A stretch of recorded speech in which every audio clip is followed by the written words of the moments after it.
स्वागत करता हूं सभी साथियों का जो बिहार ए स्टेट की तैयारी कर रहे हैं। अगर आप पेपर 2 लिए हुए हैं तो आपका पेपर 2 में जितनी भी कहानियां लगी हुई हैं सभी कहानियों का निचोड़ तथ्य को लेकर हम आए हैं। आज हम इस क्लास में कानों में कंगना, उसने कहा था, कहानी का प्लॉट, पूस की रात, पंच लाइट, चिप की दावत। आपको पता होगा कि बिहार ए स्टेट की अगर आप तैयारी करें तो आप सिलेबस देखिए होंगे। उस सिलेबस में ये 6 कहानियां लगी हुई हैं। तो सभी कहानियों का एक ही जगह एक ही वीडियो क्लासेस में संपूर्ण निचोड़ तथ्य को लेकर आ गए हैं और साथ ही साथ सभी कहानियों से 100 MCQ भी करेंगे। तो बहुत ही महत्वपूर्ण रहने वाला है आपके लिए क्लास। तो बिहार स्टेट की तैयारी करें जितने भी विद्यार्थी हैं, अगर आप पेपर 2 लिए हुए हैं तो आपके लिए क्लास बहुत ही महत्वपूर्ण है, क्योंकि एक ही जगह सभी कहानियों को आप देख सकेंगे। तो हम प्रारंभ करते हैं सभी कहानियों को। पहली कहानी है कानों में कंगना। इसके रचनाकार कौन है? तो रचनाकार राजा राधिका रमन प्रसाद सिंह जी हैं, जिनका जन्म 10 सितंबर 1890 रोहतास सूर्यपुरा जिला शाहबाद बिहार में हुआ था। मृत्यु इनका 25 मार्च 1971 रोहतास बिहार में ही हुआ था। कानों में कंगना कहानी का प्रकाशन वर्ष क्या है? तो 1913 ईस्वी है। और यह किस पत्रिका में यह कहानी छपी थी? तो इंदु पत्रिका में। सभी पॉइंट आपके लिए बहुत ही महत्वपूर्ण है। इंदु पत्रिका कहाँ की है? तो काशी उत्तर प्रदेश की है, जहां पर इसका प्रकाशन हुआ था, कानों में कंगना कहानी का। अब हम कानों में कंगना कहानी के महत्वपूर्ण तथ्यों को देखेंगे, परीक्षा की दृष्टि से बहुत ही महत्वपूर्ण है। तो एक एक तथ्य की चर्चा करेंगे। कानों में कंगना तत्कालीन सामंती परिवेश में पत्नी और वेश्या के प्रति प्रेम की टकराहट पर आधारित एक भावुकतापूर्ण कहानी है। सभी पॉइंट बहुत ही महत्वपूर्ण है। कानों में कंगना कहानी तत्कालीन सामंती परिवेश में रहने वाले जो लोग हैं उनके बीच पत्नी और वेश्या के प्रति प्रेम की टकराहट पर आधारित एक भावुकतापूर्ण कहानी है। इस कहानी में वासना और प्रेम के भेद को चित्रित किया गया है। वासना और प्रेम के भेद को क्या किया गया? इस कहानी में चित्रित किया गया। सभी महत्वपूर्ण तथ्य परीक्षा की दृष्टि से।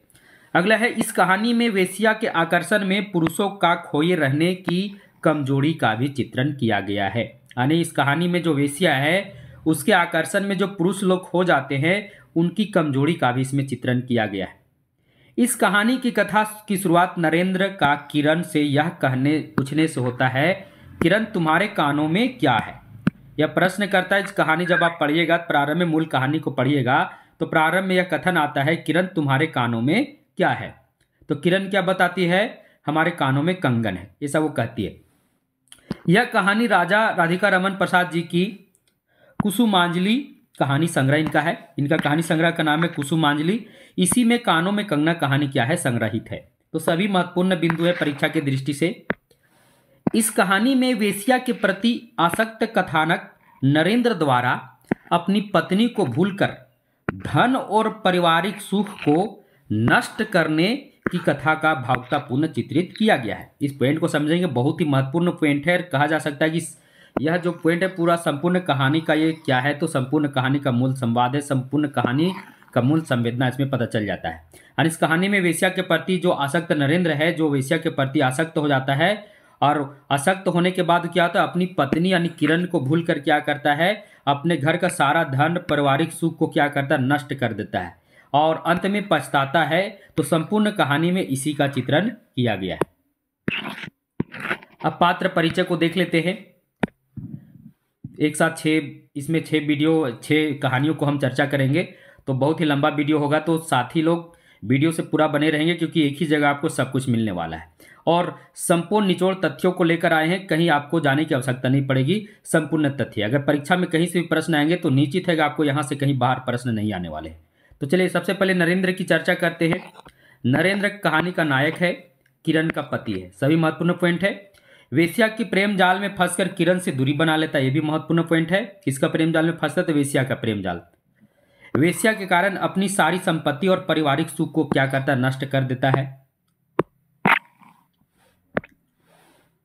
यह किरण की सारी गहने यानी किरण की जितनी भी गहने थी सभी को बहाने बनाकर चोरी चोरी क्या करता है? किन्नरी यानी वेश्या को क्या करता है? दे देता है। और अंत में कानों के 2 कंगन ही बचे थे। अर्थात यहाँ समझिए, यहाँ कहा जा रहा है कि यानी वह जब वेश्या के चक्कर में पड़ता है तो किरण की जितनी भी गहने थे सभी गहनों को वो बहाने बनाकर चोरी चोरी सभी किन्नरी को दे देता है, यानी वेश्या को दे देता है। और अंत में पुनः फिर कुछ लेने के लिए घर में आता है। आने के बाद जब पता चलता है कि किरण के पास सिर्फ उसके कानों के 2 कंगन ही हैं। कहानी के अंत में जब वह किरण के पास गहनों की मांग करने जब वह जाता है, यानी किरण के पास जाता है, जब तक किरण इस दुनिया को छोड़ चुकी होती है। थोड़ा सा इसको समझिएगा, थोड़ा सा इसको पॉइंट को समझिए। यहाँ एक कहा जा रहा है कि जब वो कहानी के अंत में किरण के पास गहनों की मांग करने जब वह जाता है तब तक क्या होती है, तो तब तक किरण इस दुनिया को छोड़ चुकी होती है। यानी अंत में फिर कुछ मांगने के लिए जाता है, लेकिन उसके पास वहां जाने के बाद पता चलता है किरण क्या हो चुकी है, किरण का मृत्यु हो चुका है। किरण की मृत्यु के बाद नरेंद्र को बहुत पछतावा होता है। यानी किरण जब मर जाती है, उसकी मृत्यु हो जाती है, तो नरेंद्र को बहुत पछतावा होता है। लेकिन कहा जाता है अंत में पछताने से क्या मिलेगा, क्योंकि किरण इस दुनिया में थी ही नहीं। बहुत ही महत्वपूर्ण ये कहानी है। अगला पात्र किरण कहानी की नायिका है और नरेंद्र की पत्नी। अपने जीवन में पति का प्रेम न मिलने पर जान दे देती है। यह अपने कानों में 2 कंगन पहन रखे थे, याद रखिएगा, पहन रखी थी होगा, है ना, पहन रखी थी। यह अपने कानों में 2 कंगन पहन रखी थी। कौन? किरण। तो किरण के कानों में कंगन पहनी हुई थी। कंगन को हाथों में पहना जाता है, परंतु किरण अपने कानों में पहनी हुई थी। तो ये बहुत ही महत्वपूर्ण है, 3 पॉइंट बहुत ही महत्वपूर्ण है। अगले पात्र है योगेश्वर। किरण के पिता हैं और नरेंद्र के गुरु हैं। वह अपनी बेटी किरण का हाथ नरेंद्र को देकर घर से चल पड़ते हैं। अगला महत्वपूर्ण तथ्य है, पिता के आज्ञा से नरेंद्र जो है योगेश्वर के पास क्या सीखने के लिए जाता है, तो धर्म ग्रंथ सीखने के लिए जाता है। तो पिता के आज्ञा से जो नरेंद्र है योगेश्वर के पास धर्म ग्रंथ सीखने के लिए जाता है। और वहां जाने के बाद जो योगेश्वर है वो अपने पुत्री का हाथ किसे, नरेंद्र को देकर वहां से चल जाते हैं। अन्य पात्र के रूप में जूही का भी चर्चा है, अन्य पात्र के रूप में है। तो इसमें 4 पात्र हैं, योगेश्वर, जूही, किरण और नरेंद्र। नरेंद्र नायक है, किरण नायिका है, और एक और पात्र वेश्या है। तो वेश्या की चर्चा है और उसी कारण पूरा संपूर्ण कहानी की कथा जो है उसी से जुड़ा हुआ है। अब संपूर्ण कथा सार को देखते हैं। कहानी की शुरुआत नरेंद्र द्वारा किरण से यह सवाल पूछने से होता है कि किरण तुम्हारे कानों में क्या है। तो किरण क्या जवाब देती है कि मेरे कानों में कंगन है। नरेंद्र अपने पिता के आज्ञा से हसीकेश के सुंदर वन में कुटी बनाकर रहने वाले योगेश्वर कहाँ रहते थे, तो हसीकेश की सुंदर वन में कुटी बनाकर रहते थे। उनके पास धर्म ग्रंथ सीखने के लिए जाता है। योगेश्वर अपनी बेटी को नरेंद्र के हाथ देकर चले जाते हैं। जब वहां जाता है तो योगेश्वर क्या करते हैं, अपनी बेटी को नरेंद्र का हाथ देकर यानी उनसे विवाह कर वहां से वे चले जाते हैं। कुछ वर्ष दोनों का पारिवारिक जीवन सुखमय से बीता, यानी कुछ वर्ष जो है नरेंद्र और किरण जो है अपना पारिवारिक जीवन जो है पूरा सुख से बिताती है। एक दिन नरेंद्र को नाचने वाली किन्नरी से प्यार हो गया। यानी ऐसा होता है कि एक बार वो नाच देखने के लिए नरेंद्र जाता है, और वहाँ जो वेश्या जो नाच करती है उससे क्या होता है, नरेंद्र उस पर आकर्षित हो जाते हैं और उससे उनको प्यार हो जाता है। और वह किरण की प्रेम भावना से कटता चला गया। नरेंद्र क्या होते हैं, किरण की प्रेम भावना से कटते चले गए। वह अपनी सारी संपत्ति किन्नरी यानी वेश्या पर लुटा दिए। कौन? तो नरेंद्र। जब यह बात का भनक किरण को चला तो वह प्राण दे दी। बहुत ही महत्वपूर्ण पॉइंट है, ये भी संपूर्ण कहानी का मूल संवेदना को एक कहा जा सकता है। इस पॉइंट से पूरा कहानी का पता चल जाएगा। नरेंद्र नाचने वाली एक बार नाच देखने जाते हैं कहीं पर, वहाँ पर जो वेश्या होती है नाच करती है, उसी से नरेंद्र को क्या होता है, प्यार हो जाता है। और नरेंद्र किरण की प्रेम भावना से कटते चले जाते हैं और अपनी सारी संपत्ति धीरे धीरे वेश्या पर लुटा देते हैं। और जब यह बात का पता चलता है किसी किरण को, तो किरण क्या करती है, प्राण दे देती है। बहुत ही मार्मिकता से भरा हुआ एक कहानी है। किरण के मृत्यु के पश्चात नरेंद्र की आंखें खुली, परंतु पछतावे की सिवा कुछ और नहीं बचा। यानी जब किरण मर जाती है तो किरण की मृत्यु के बाद नरेंद्र की आंखें खुलती है, परंतु पछतावे के सिवा उसके पास कुछ भी नहीं बचता है।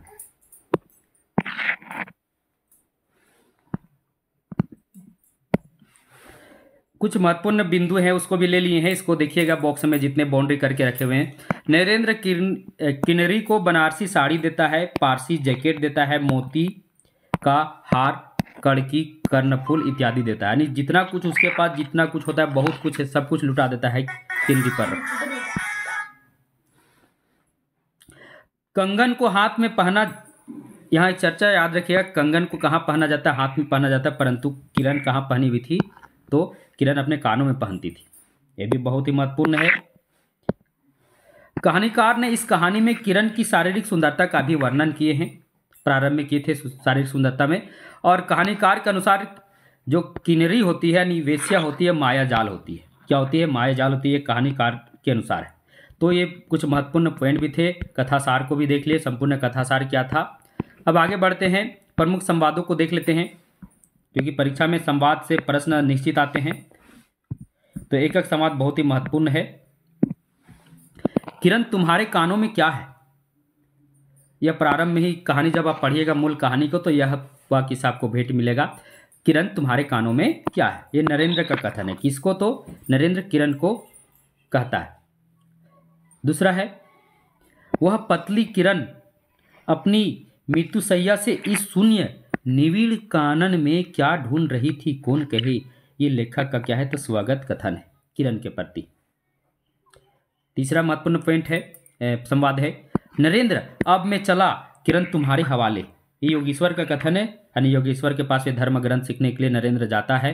वहाँ पर जो योगेश्वर हैं किरण के पिता, वो किरण को नरेंद्र को सौंपकर वहाँ से चले जाते हैं और कहते हैं, नरेंद्र अब मैं चला, किरण तुम्हारे हवाले। सन्नाटा छा गया, वन वायु भी चुप हो चली, हम दोनों भी चुप हो चल पड़े। स्वागत कथन, यानी लेखक या नरेंद्र। कह सकते कहानी को पढ़िएगा तो लगेगा वो कि लेखक ही अपनी कथा वृत्तांत को सुना रहे हैं, ऐसा लगेगा, परंतु यहाँ लेखक या नरेंद्र। यानी जब योगेश्वर किरण को सौंप कर वहाँ से चले जाते हैं, जब वहाँ से दोनों चलते हैं तो वहाँ पर ये चर्चा है, सन्नाटा छा गया, वायु भी चुप हो चली, हम दोनों भी चुप चल पड़े। कौन दोनों? तो किरण और नरेंद्र। उसकी आंखों में आंसू ना थे, मेरी आंखों में दया ना थी। ये स्वगत चिंतन नरेंद्र का है। नरेंद्र का चिंतन है कि उसकी आंखों में आंसू ना थे। किसकी आंखों में आंसू ना थे? तो किरण की आंखों में आंसू ना थे और मेरी आंखों में दया ना थी। अगला महत्वपूर्ण संवाद है, ये भी नरेंद्र का स्वागत चिंतन है। सर तकिए से ढल पड़ा, आंखें भी छिप गई, वह जीवांत रेखा कहाँ चली गई। ये अंत में ये जो है नरेंद्र का स्वागत कथन होता है, क्योंकि किरण जो है इस संसार से चली जाती है, तो उस समय ये उनके मन से एक स्वागत कथन निकलता है, चिंतन होता है कि सर तकिए से ढल पड़ा, आंखें भी छिप गई, वह जीवांत रेखा कहाँ चले गई। जीवांत रेखा किसके बारे में? तो ये किरण के बारे में करें। अब महत्वपूर्ण एमसीक्यू देखते हैं। हम आपको प्रारंभ में ही बता दिए थे कि जितनी भी कहानियाँ, 6 कहानियाँ, सभी कहानियों को संपूर्ण निचोड़ है, यानी अंत में एमसीक्यू भी है। सभी से 20-20 एमसीक्यू करवाने का भी कोशिश की है, परीक्षा की दृष्टि से सभी महत्वपूर्ण है। पहला क्वेश्चन है, कानों में कंगना कहानी का प्रकाशन वर्ष क्या है? तो कानों में कंगना कहानी का प्रकाशन वर्ष 1913 ईस्वी है। कानों में कंगना कहानी का प्रकाशन किस पत्रिका में हुआ? हिंदू पत्रिका में हुआ। कानों में कंगना कहानी किस कहानी संग्रह में है? तो कुसुमांजलि में। कुसुमांजलि कहानी संग्रह में कुल कितनी कहानियां? 6 कहानियां, भी बहुत ही महत्वपूर्ण है।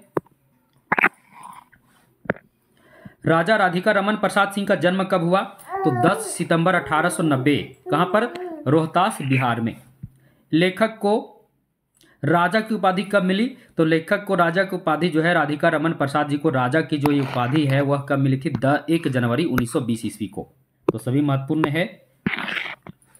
आगे, अंग्रेज सरकार में डिस्ट्रिक्ट बोर्ड के चेयरमैन पद पर कब तक रहे? यानी राजा राधिका रमन प्रसाद जी जो लेखक है वो अंग्रेज सरकार में डिस्ट्रिक्ट बोर्ड के चेयरमैन पद पर कब तक रहे? तो 1922 से 1928 ईस्वी तक। बहुत ही महत्वपूर्ण सभी बिंदु है परीक्षा की दृष्टि से।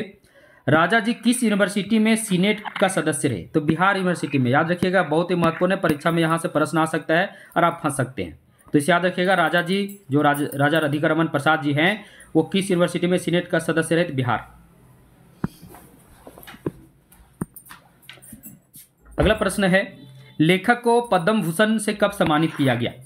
तो 1962 ईस्वी में। लेखक को पद्म भूषण से कब सम्मानित किया गया? 1962 ईस्वी में। नई धारा के संस्थापक और संचालक कौन थे? तो नई धारा के संस्थापक और संचालक दोनों कौन थे? तो राजा राधिका रमन प्रसाद सिंह जी थे। बहुत ही महत्वपूर्ण, ये भी परीक्षा की दृष्टि से है। लेखक की संपूर्ण कहानी संग्रह कौन कौन है? तो कुसुमांजलि, गांधी टोपी, सावनी समा, नारी क्या एक पहेली, हवेली और झोपड़ी, देव और दानव, वे और हम, आंवला क्या ऐसी अवला, अबला क्या ऐसी अवला और बिखरे मोती। ये सभी क्या हैं? तो राजा राधिका रमन प्रसाद जी के कहानी संग्रह है। आगे महत्वपूर्ण प्रश्न है, कानों में कंगन कौन पहनती है? तो किरण पहनती थी। किरण के पिता और पति कौन थे? किरण के पिता योगेश्वर थे और पति नरेंद्र थे। नरेंद्र योगेश्वर के यहाँ क्या करने गया था? तो धर्म ग्रंथ पढ़ने के लिए गया था। बहुत ही महत्वपूर्ण है, परीक्षा में पूछ सकता है। किरण किसकी कुटिया से कंगन उठा लाई थी? तो बाबा की कुटिया से कंगन उठा लाई थी। किन्नरी के प्रेम जाल में कौन फंस गया था? तो नरेंद्र फंस गया था। किरण का जान देने का कारण क्या था? यानी किरण जो अपने आप मतलब आत्महत्या कर लेती है, तो किरण का जान देने का कारण क्या था? तो नरेंद्र का किन्नरी से प्रेम करना। यानी नरेंद्र वेश्या से प्रेम करने लगते, इसीलिए किरण क्या करती? जान दे देती है। नरेंद्र को किरण की श्रृंगार बक्से में क्या मिला? जब वे गहने के ढूंढने के लिए आते हैं, जब कुछ नहीं मिलता तो सब कुछ क्या करते हैं? कहा जाता है कि वेश्या के प्रेम जाल में इतना वे मुग्ध हो गए थे कि उनको कुछ पता नहीं चला था। तब वे क्या करते हैं? किरण की श्रृंगार बक्से को खोलकर देखते हैं तो उसमें छिपकली मिली, क्योंकि पहले जितना कुछ था पहले सब ले चुके थे। यानी श्रृंगार बक्से में जो कुछ था पहले ही वो नरेंद्र जो है वेश्या को दे चुके थे, तब उसमें कुछ बचा नहीं था। जब वो खोले तो उसमें क्या निकली? छिपकली। इस कहानी के अंत में अन्य किसकी कहानी की चर्चा है? तो इस कहानी के अंत में दुष्यंत और शकुंतला की भी कहानी की चर्चा है। दुष्यंत और शकुंतला की, जो अभिज्ञान शकुंतलम में इसकी चर्चा है। नरेंद्र को किरण के पास क्या मिले? तो 2 कंगन मिले। क्या मिले? 2 कंगन मिले। तो ये आपका पहला कहानी था कानों में कंगना। मुझे उम्मीद है बहुत ही जितने भी महत्वपूर्ण तथ्य है सभी लेकर आए, कहानी के बारे में भी बता दिए। अब दूसरा कहानी की ओर चलते हैं, क्योंकि एक ही वीडियो क्लासेस में संपूर्ण कहानी को देखना है। दूसरा कहानी है, ये भी बहुत ही महत्वपूर्ण कहानी। कहा जा सकता है कि चंद्रधर शर्मा गुलेरी के बारे में कई बार प्रतियोगी परीक्षा में प्रश्न आता है कि वह कौन से कथाकार है या लेखक है जो सिर्फ एक जो उसने कहा था कहानी से प्रसिद्ध हो गए। इनकी प्रसिद्धि का कारण भी है, उसने कहा था।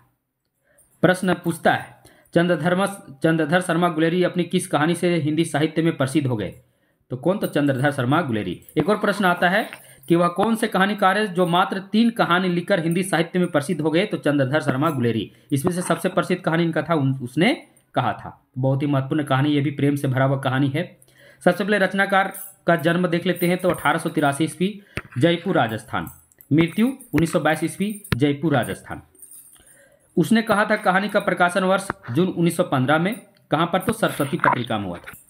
उसने कहा था कहानी का प्रकाशन कहाँ हुआ था? तो सरस्वती पत्रिका में 1915 ईस्वी में। सभी पॉइंट महत्वपूर्ण है। जिनको पीडीएफ नोट्स चाहिए, बिहार स्टेट का भी पीडीएफ नोट्स बहुत जल्द उपलब्ध हो जाएगा। इसके अलावा जो विद्यार्थी अगर सीजीएल की तैयारी कर रहे हैं, उनका संपूर्ण पीडीएफ नोट्स हस्तलिखित आपको मिल जाएगा। इसके लिए आपको क्या करना होगा? भारतीय विजन क्लासेस का टेलीग्राम ग्रुप में ज्वाइन करना होगा। उसके लिए ज्वाइन करने के लिए मेरा वीडियो के डिस्क्रिप्शन में उसका लिंक दिया, वहाँ से आप भारतीय विजन क्लासेस का जो ऑफिशियल टेलीग्राम ग्रुप है एजुकेशन का, उससे आप जुड़े। वहाँ आपको पता चलेगा कि आप किस प्रकार सभी नोट्स ले सकते हैं। और संपूर्ण हिंदी साहित्य का भी किन्हीं को नोट्स चाहिए तो वो भी उपलब्ध है। आगे बढ़ते हैं। अब इस कहानी में जितने भी महत्वपूर्ण तथ्य हैं सभी की चर्चा करते हैं। पहला है, यह कहानी जो है हिंदी साहित्य की माइलस्टोन कहानी। देखो पॉइंट को समझिएगा। उसने कहा था कहानी हिंदी साहित्य के माइलस्टोन कहानी है। नायक कौन है इस कहानी का? नायक लहना सिंह और नायिका कौन है? सूबेदारनी।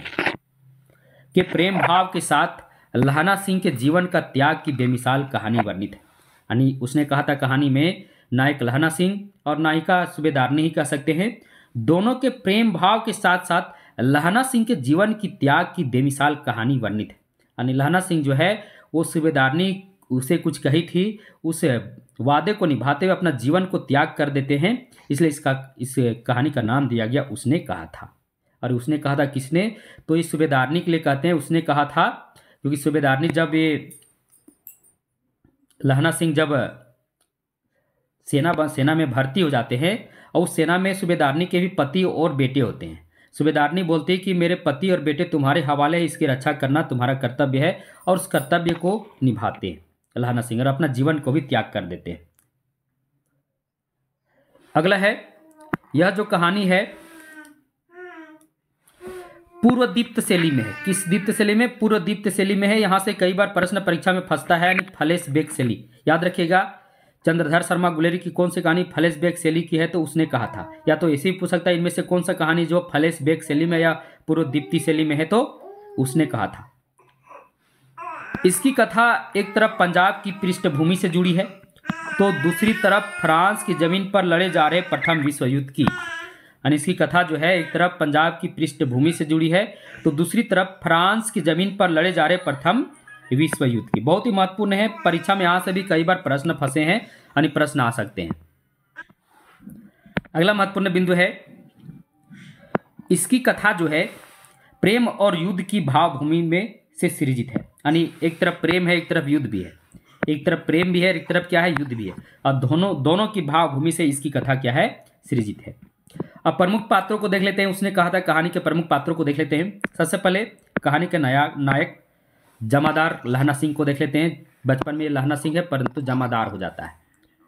कहानी का नायक और सूबेदारनी का बचपन का प्रेमी है। यानी जब ये 11-12 वर्ष का था उस समय सूबेदारनी से बहुत प्रेम करता था। तो कहानी का नायक है सूबेदारनी का बचपन का प्रेमी। फ्रांस की सेना में नंबर 77 रेफल्स का जमादार, याद रखिएगा ये बहुत ही महत्वपूर्ण है। नंबर 77 रेफल्स का जमादार है फ्रांस की सेना में। यह बचपन में सूबेदारनी को तांगे वाले का घोड़ा से भी बचाया था।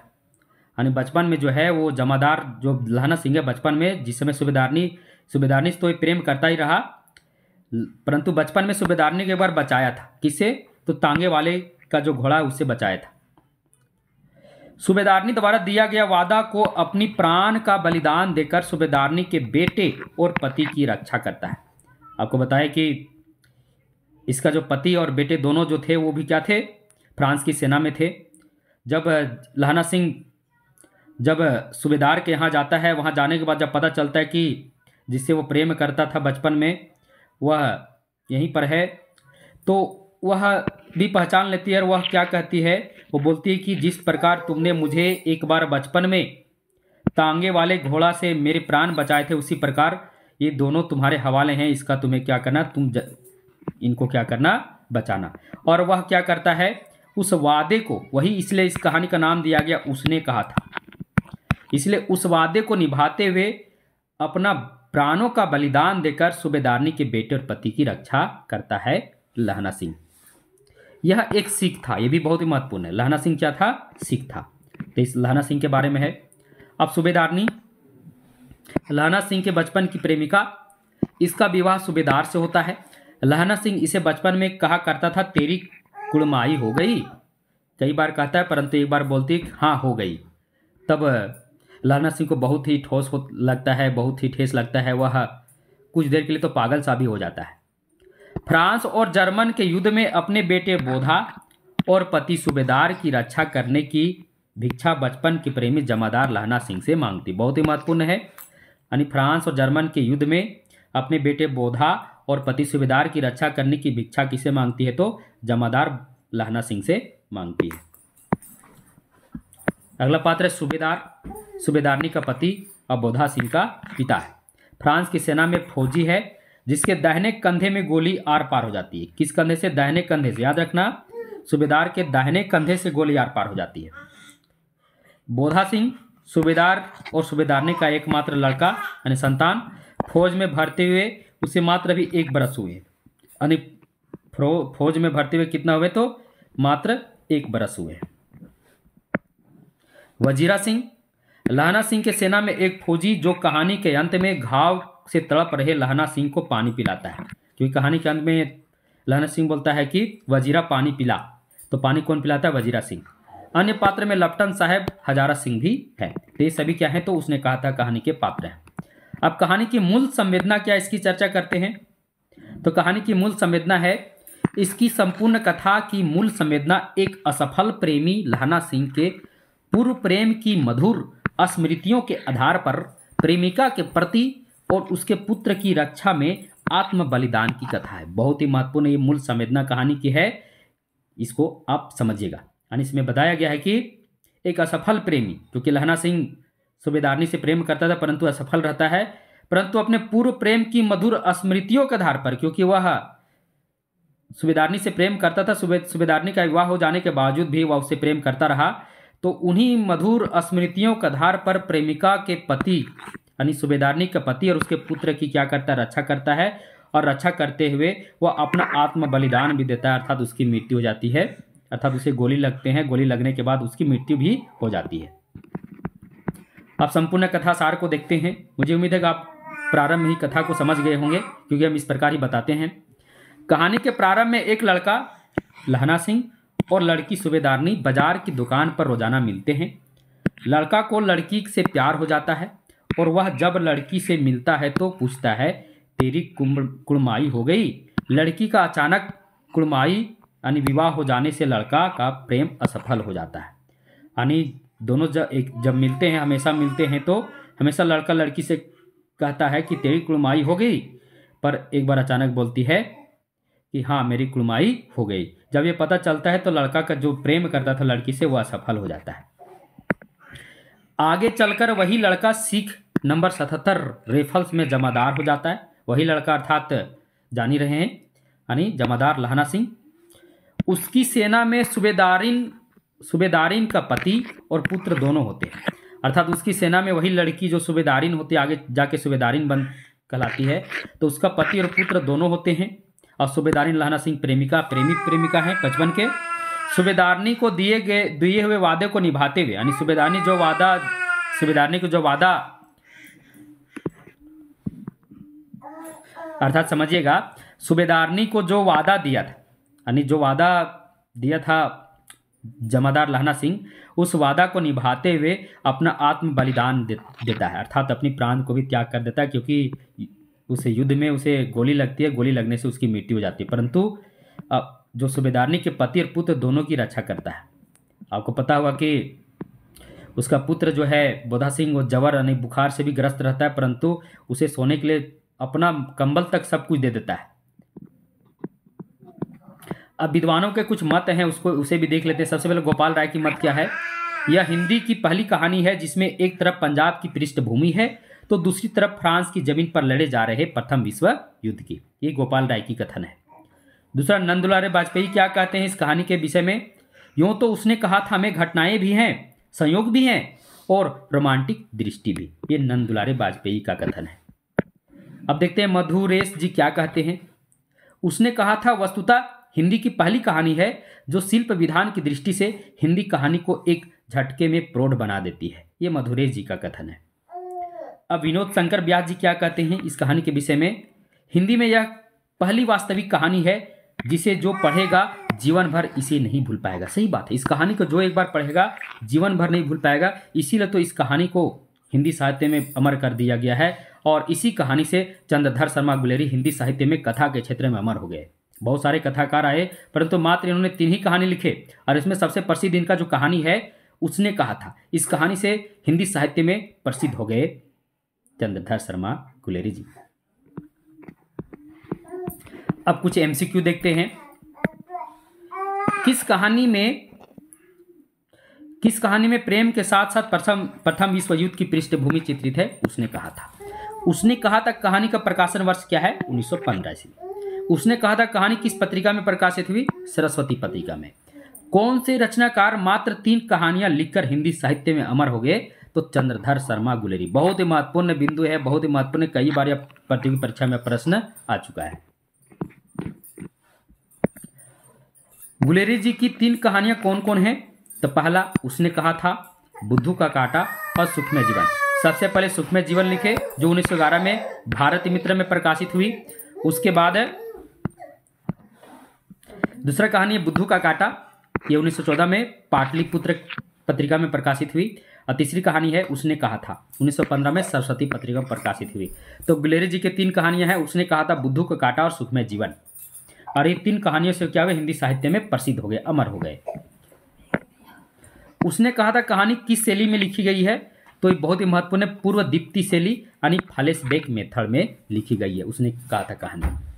गुलेरी जी नागरिक प्रचारणी पत्रिका का संपादन कब किया, तो 1902 ईस्वी में। कब किया, 1902 ईस्वी में।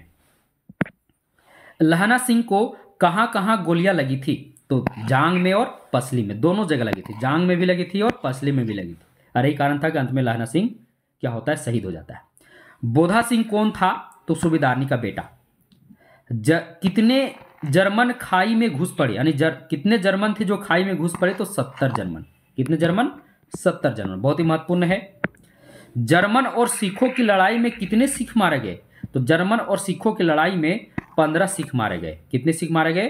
15 सिख मारे गए। जमादार लहना सिंह का राइफल नंबर कितना था? तो 77। बहुत ही महत्वपूर्ण है।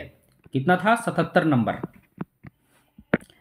लहना सिंह का घायल अवस्था में उसे पानी कौन पिला रहा था? तो वजीरा सिंह। कौन पिला रहा था? वजीरा सिंह। लहना सिंह सूबेदारनी से क्या प्रश्न किया करता था? तेरी कुम्मड़ माई हो गई, ये प्रश्न करता था। कुड़माई होगा, सॉरी, कुम्मड़ माई नहीं, कुड़माई। लहना सिंह पहली बार जब सूबेदारनी से मिला था तो उस वक्त उसकी उम्र क्या थी? तो 12 वर्ष। कितना थी उम्र? कितना? तो 12 वर्ष। बचपन में लहना सिंह अमृतसर में किसके यहाँ रहता था? तो अपने मामा के यहाँ। और कहा जा सकता है ये भी अपने मामा के यहाँ रहता था और सूबेदारनी भी अपने मामा के यहाँ आई थी। संयोग देखिए, परंतु दोनों संयोग एक नहीं हो सका। लेकिन अपने प्रेम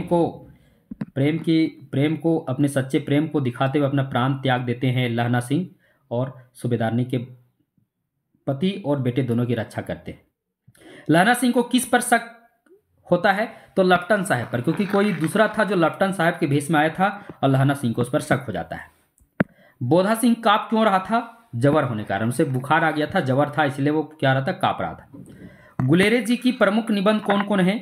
तो पुरानी हिंदी, कछुआ धर्म और मारेसी मोही कुठाऊ, ये प्रमुख क्या है? तो गुलेरी जी के क्या है? निबंध है।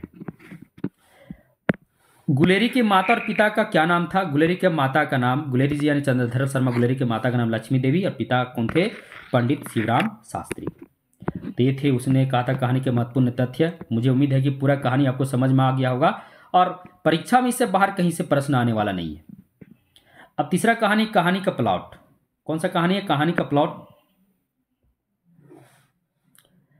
रचनाकार शिवपूजन सहाय। रचनाकार कौन है? कहानी का प्लॉट जो कहानी, इसके रचनाकार शिवपूजन सहाय है। जन्म 1893, उनवास गांव बिहार में, मृत्यु पटना बिहार में। अब कहानी में जो महत्वपूर्ण तथ्य हैं, सभी तथ्यों की चर्चा करते हैं। सबसे पहला महत्वपूर्ण तथ्य है, यह कहानी आत्मकथात्मक शैली में लिखी गई एक आंचलिक कहानी है। कैसी कहानी है? यह आत्मकथात्मक शैली में लिखी गई एक आंचलिक कहानी है। इस कहानी की कथा वास्तविक और मार्मिक है। वास्तविक और मार्मिक। इस कहानी में सभी पात्र वास्तविक हैं, परंतु उनके नाम जो है देहात क्षेत्र के आधार पर काल्पनिक है। देखिए, खुद लेखक ने कहा है इस कहानी के जितने भी पात्र हैं सभी वास्तविक हैं, परंतु वे देहात के रहने वाले हैं, इसलिए उनका नाम जो है वो काल्पनिक रखे हैं। इस कहानी की कथा देहाती गांव की है, यानी देहात क्षेत्र में रहने वाले लोगों की है, इसलिए लेखक ने इस गांव का नाम भी ना बताया। और बताइए इस गांव का नाम क्या बताऊं? यह तो गवारू गांव है, इसलिए इसका नाम भी बताना वो बोलते अच्छा नहीं है, इसलिए गांव को गवारू कहते हैं, यानी गवारू गांव है, इसलिए इसका नाम मैं नहीं बता सकता। इस कहानी में समय को मूल्यवान बताया गया है, जो एक व्यक्ति के जीवन में हमेशा एक जैसा नहीं रहता है। बहुत ही महत्वपूर्ण बिंदु है। इस कहानी में समय को ही मूल्यवान बताया गया है। कहा जाता है कि कभी भी राजा रंक और रंक राजा बन सकता है, तो वही इसमें दर्शाया गया है। यह कहानी जो है गरीबी और दहेज प्रथा, देखिए गरीबी और दहेज प्रथा के साथ साथ अनमेल विवाह की समस्या पर भी आधारित है। देखिए बहुत ही महत्वपूर्ण है, ये जो कहानी का प्लॉट है वह गरीबी दहेज प्रथा के साथ साथ अनमेल विवाह की समस्या पर भी आधारित है। इस कहानी के प्रमुख पात्र भगजोगनी, मुंशी जी और दरोगा है। कौन कौन है? भगजोगनी, मुंशी जी, दरोगा। इस कहानी में अमीर व्यक्ति को गरीब होते ही उसकी सारी इज्जत प्रतिष्ठा नष्ट होते हुए दिखाया गया है। और इस कहानी में जो अमीर व्यक्ति जिस एक समय उसकी इज्जत थी, प्रतिष्ठा थी, परंतु जैसे ही वह गरीब हुआ तो गरीब होने के बाद उसकी सारी इज्जत प्रतिष्ठा को नष्ट हो, माने सभी उसकी जो मान सम्मान थे, लोग मान सम्मान देना छोड़ दिए। इसमें दरोगा जी की घोड़ी की भी चर्चा है, जो दौड़ने में क्या है? बारूद की पुड़िया है। अब प्रमुख पात्रों को देख लेते हैं। सबसे पहला पात्र है कहानी के प्लॉट में भगजोगनी, मुंशी जी की एकमात्र लड़की जो गरीबी हालत में पैदा हुई। किस हालत में पैदा हुई? यानी जब मुंशी जी बहुत गरीब हो गए तब पैदा हुई। आपको पता होगा, इसका कथा सार बताएंगे आपको कि मुंशी जी जिस समय उसके जो बड़े भाई थे जिसमें दरोगा थे, मुंशी जी की कोई चिंता नहीं थी। उस समय बहुत अमीर थे। उस समय वो लड़की पैदा, जब मुंशी जी गरीब हो गए, पूरा गरीब हो गए, दाने दाने के लिए तरस गए, तब कौन पैदा हुई? तो भागजोगनी पैदा हुई। भागजोगनी देखने में बहुत सुंदर थी, परंतु गरीबी के हालात के कारण उसका विवाह 41-42 साल के वृद्ध व्यक्ति से होता है। सोचो, यही है गरीबी। हम ऊपर लिखे थे गरीबी, दहेज प्रथा और अनमेल विवाह, तो तीनों चीज यहां आ गया। भागजोगनी देखने में बहुत सुंदर थी, परंतु गरीब थी और उसके पिता दहेज नहीं दे सकते थे, इसलिए उसका विवाह किससे हो जाता है? 41-42 साल के एक वृद्ध व्यक्ति से। अब 41-42 साल का व्यक्ति तो एक प्रकार से कह सकते हैं कि ये वृद्धावस्था की ओर ही अग्रसर है। अब 41-42 साल का कहाँ 18 या 15-16 साल की लड़की का विवाह 41-42 साल के वृद्ध व्यक्ति से हो तो कैसा होगा? इसलिए इसमें कहा गया, इसमें गरीबी, दहेज प्रथा और अनमेल विवाह की समस्या को भी चित्रित किया गया है।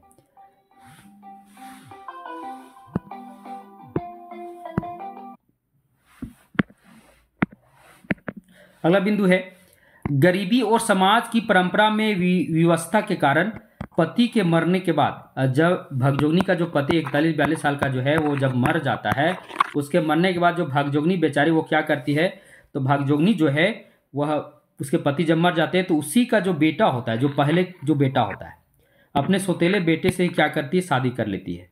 तो ये कह सकते हैं गरीबी और समाज की परंपरा की विवशता के कारण, इसलिए वो क्या करती है? अपने बेटे के से ही क्या करती है? विवाह कर लेती है। अगले पात्र हैं मुंशी जी, भागजोगनी के पिता और दरोगा साहब जो के छोटे भाई। यानी दरोगा साहब क्या थे? तो मुंशी जी से बड़े थे। दरोगा साहब यानी दरोगा जी जब जीवित थे तो पूरे ऐशो आराम से जीवन व्यतीत करते थे। कौन? मुंशी जी, समझे ना? यानी दरोगा जी जब जीवित थे तो पूरे ऐशो आराम से जीवन व्यतीत करते थे। इनका खान पान रहन सहन रईसों जैसा था, परंतु दरोगा जी के मरने के बाद दाने दाने को क्या हुए? तरस गए। यानी जब दरोगा जी का मृत्यु हो गया तो मृत्यु होने के बाद ये दाने दाने को तरस गए। दरोगा जी के समय मुंशी जी के 4-5 लड़के हुए, परंतु एक भी जीवित न रहे। यानी जिस समय दरोगा जी दरोगा पद पर थे, जिस समय दरोगा जी जीवित थे, उस समय क्या थे? तो इनके 4-5 लड़के भी हुए मुंशी जी के, परंतु एक भी जीवित न रहे, सभी एक करके मर गए।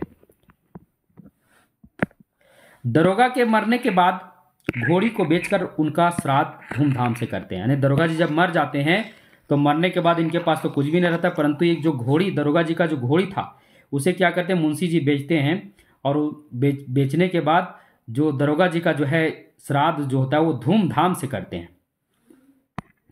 अब दरोगा जी तो मर गए। अब गरीबी की व्यवस्था और दहेज प्रथा के कारण न चाहते हुए भी अपनी पुत्री भागजोगनी का विवाह 41-42 साल के एक वृद्ध व्यक्ति से कर देते हैं। वो तो चाहते नहीं थे कि मेरी पुत्री का विवाह किसी उतने ज़्यादा उम्रदराज व्यक्ति से हो, परंतु मजबूरन उनको करना पड़ता है। मुंशी जी को विपत्ति के समय गांव का कोई भी व्यक्ति साथ नहीं देता है। यानी जिस समय विपत्ति आता है उनका पुत्री का विवाह का, तो कोई भी साथ भी नहीं देता है। कहानी में मुंशी जी अपनी दुखड़ा लेखक को सुना रहे हैं। संपूर्ण कहानी में जो है वो मुंशी जी क्या कर रहे हैं? जब लेखक उस गांव में जाते हैं, इसलिए इसको आंचलिक कहानी कहा गया। उस गांव में जाने के बाद मुंशी जी अपनी सारी दुखड़ा किसे सुना रहे हैं? तो लेखक को सुना रहे हैं। अगले पात्र है दरोगा साहब। मुंशी जी के बड़े भाई पुलिस में दरोगा पद पर हैं। पुलिस में किस पद पर हैं? दरोगा पद पर हैं। दरोगा जी अपने जीवन में जो कुछ कमाया उसे ऐशो आराम में उड़ा दिया। यानी दरोगा जी अपने जीवन में जो कुछ कमाया, कुछ अपने उड़ा दिया और कुछ मुंशी जी उड़ा दिए। दरोगा जी की घोड़ी की कीमत 7 रुपये थी। ये भी बहुत ही महत्वपूर्ण है। दरोगा जी की जो घोड़ी थी, जो बारूद की पुड़िया थी, उसकी कीमत कितनी रखी गई थी? 7 रुपये। यह घोड़ी दौड़ने में तुर्की घोड़ों को भी पीछे छोड़ देती थी और अंग्रेज के जो जितने भी अफसर थे उनका अक्सर इस घोड़ी पर हमेशा क्या रहता था? तो ध्यान रहता था किसी प्रकार इस घोड़ी को इससे खरीद लिया जाए। लेकिन दरोगा जी कभी उनको अपने हाथ में नहीं आने दिए और घोड़ी को नहीं बेचे। घोड़ी, इसीलिए घोड़ी के कारण ही दरोगा जी की तरक्की नहीं हुई। यानी दरोगा के दरोगा ही रह गए। क्यों तरक्की नहीं हुई? क्योंकि घोड़ी को बेचते नहीं थे। इसलिए अंग्रेज का जमाना था, इसलिए उसकी तरक्की भी उनकी नहीं हुई घोड़ी के चलते। वृद्ध व्यक्ति कौन है? भागजोगनी का पति 41-42 साल उम्र का आदमी है। सौतेला लड़का कौन है? तो भागजोगनी का सौतेला बेटा है, जिसकी वह पति के मरने के बाद पत्नी बनती है। यानी जिसकी पत्नी बनती कब? पति के मरने के बाद। ये थे इसके पात्र परिचय कहानी के प्लॉट के।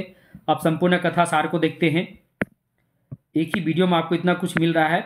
वीडियो क्लास से जो विद्यार्थी हट रहे हैं उनका ध्यान नहीं रहता है। वीडियो क्लास से हटिएगा इसी तरह तो आपको ही नुकसान होगा, क्योंकि यहाँ जो कुछ आपके लिए लेकर आए बहुत ही महत्वपूर्ण है। सभी कहानियाँ, महत्वपूर्ण तथ्य और एमसीक्यू के सहित, यानी एमसीक्यू भी है अंत में। लेखक के गांव के पास एक छोटा सा गांव है। लेखक इस गांव में जाकर मुंशी जी से उनकी दुखड़ा सुनते हैं। मुंशी जी के भाई जब दरोगा थे तो उन्होंने खूब ऐशो आराम से जीवन व्यतीत किया। मुंशी जी है ना, दरोगा जी के पास एक तेज रफ्तार से दौड़ने वाली घोड़ी भी थी, जिस पर अंग्रेज अफसरों का जी ललचता था, परंतु वो देते भी नहीं थे। दरोगा जी के समय मुंशी जी के 5 लड़के हुए, परंतु एक भी जीवित नहीं रहे। और दरोगा जी के मरते ही मुंशी जी क्या हुए, जीवन में गरीब रूपी अंधकार, यानी मुंशी जी का जीवन जो है वो क्या हुआ, तो मुंशी जी का जीवन में गरीब रूपी अंधकार छा गया, यानी वो गरीब हो गए। दरोगा जी के समय उनका खान पान रहन सहन रईसों जैसा था। किनका? मुंशी जी का, क्योंकि वही दुखड़ा लेखक को सुना रहे हैं। परंतु उनके मरने के बाद एक एक दाने को तरस गए। मुंशी जी की सबसे ज्यादा व्यवस्था उनकी पुत्री भागजोगनी थी, जो गरीबी जीवन में सुंदर होकर भी मलिन सी हो गई थी। कहा जाता है कि ये गरीबी का ही असर है। मुंशी जी भागजोगनी का विवाह के लिए कई जगह चक्कर काटे, परंतु समाज में दहेज प्रथा के कारण बेटी के लिए उचित वर नहीं मिला। अंत में विवश होकर एक 41-42 साल के व्यक्ति से भागजोगनी का विवाह करा दिया। यानी अंत में किससे विवाह होता है भागजोगनी का? तो 41-42 साल का व्यक्ति से। भागजोगनी के युवावस्था में ही उसका पति इस संसार से चला गया। अंत में वह अपना सौतेला बेटा से ही क्या करती है, शादी कर लेती है और उसी की पत्नी बनकर जीवन यापन करने लगती है। तो ये कथा है, इसका संपूर्ण कथा सार मुझे उम्मीद है समझ गए होंगे। जिसको पीडीएफ नोट्स चाहिए बिहार स्टेट का तो बन ही रहा है, 10 दिन में पूरा तैयार हो जाएगा। अब कुछ महत्वपूर्ण संवाद हैं, संवादों की चर्चा करते हैं। सचमुच अमीरी की कब्र पर पनटी हुई गरीबी बड़ी जहरीली होती है। ये लेखक का स्वगत चिंतन है। अब भागजोगनी के विषय में फिर लेखक का ही चिंतन है।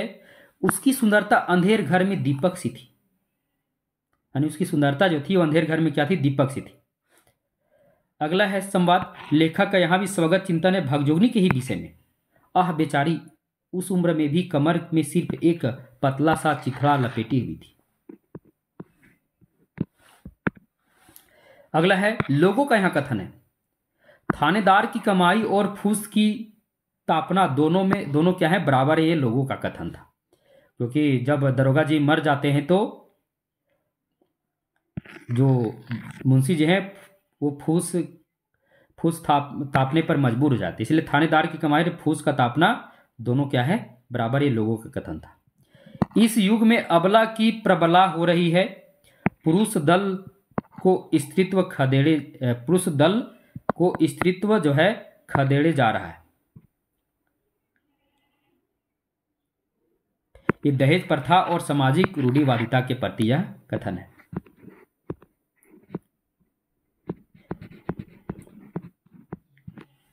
अब कुछ एमसीक्यू इसकी चर्चा करते हैं। शिवपूजन सहाय की एकमात्र उपन्यास कौन सा है? तो देहाती दुनिया, बहुत ही महत्वपूर्ण है। शिवपूजन सहाय की रचनावली कितने खंडों में? 4 खंडों में। कितने खंडों में है? 4 खंडों में। कहानी का प्लॉट का नायक कौन है? तो मुंशी जी। दरोगा जी की घोड़ी की कीमत कितनी थी? 7 रुपये। सभी महत्वपूर्ण तथ्य हैं। मुंशी जी के कुल कितने पुत्र हुए थे? 5 पुत्र हुए थे, सभी मर गए थे। तिलक दहेज के जमाने में किसको पैदा करना मुश्किल है? तो तिलक दहेज के जमाने में लड़की को पैदा करना मुश्किल है। घी के दिए जलाना मुहावरे का अर्थ क्या है? खूब ऐशो आराम से रहना। यानी जिस समय दरोगा जी जीवित थे, दरोगा पद पर थे, उस समय क्या थे, मुंशी जी घी के दिए जलाया करते थे, यानी खूब ऐशो आराम से रहा करते थे। परंतु उनके मृत्यु के बाद क्या हुआ? दरोगा जी के मृत्यु के बाद मुंशी जी का जीवन क्या हुआ? बहुत ही दुख से भरा रहा, यानी वो गरीब हो गए, अमीर से गरीब हो गए। दहेज प्रथा की क्रूरता की शिकार कौन हो जाती है? तो भागजोगनी हो जाती है। दहेज प्रथा की क्रूरता की शिकार कौन हो जाती है? तो भागजोगनी हो जाती है।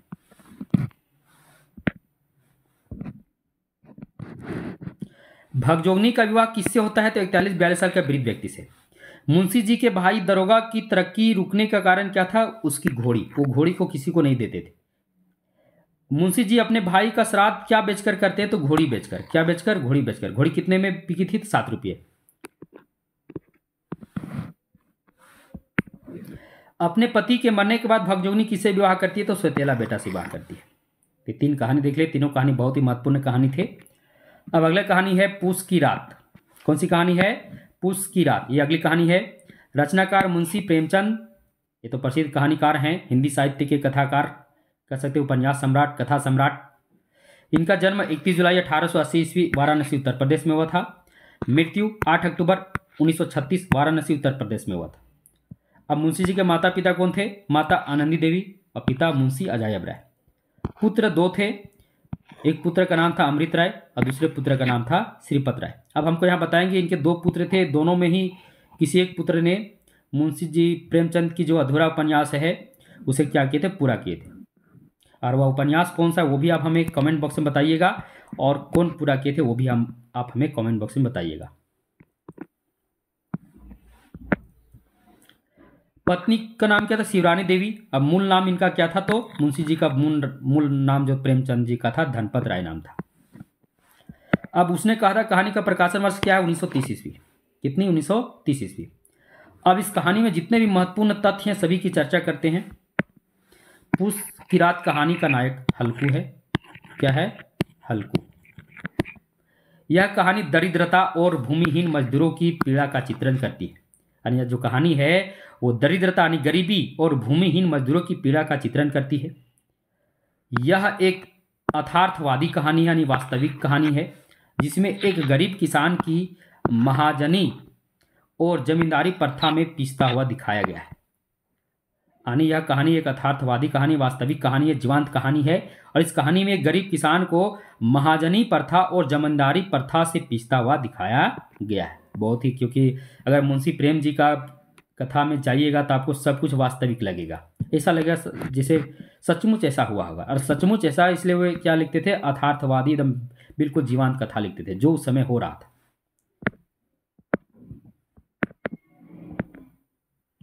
अब प्रमुख पात्र हल्कू, एक दरिद्र और भूमिहीन किसान जो पूस की भयंकर ठंड की रात्रि में भी अपने खेत की रखवाली कर रहा है। सबको पता होगा पूस की रात क्या होता है। पूस की रात जो होती है, पूस की रात जो है बहुत ही ठंड वाली रात होती है।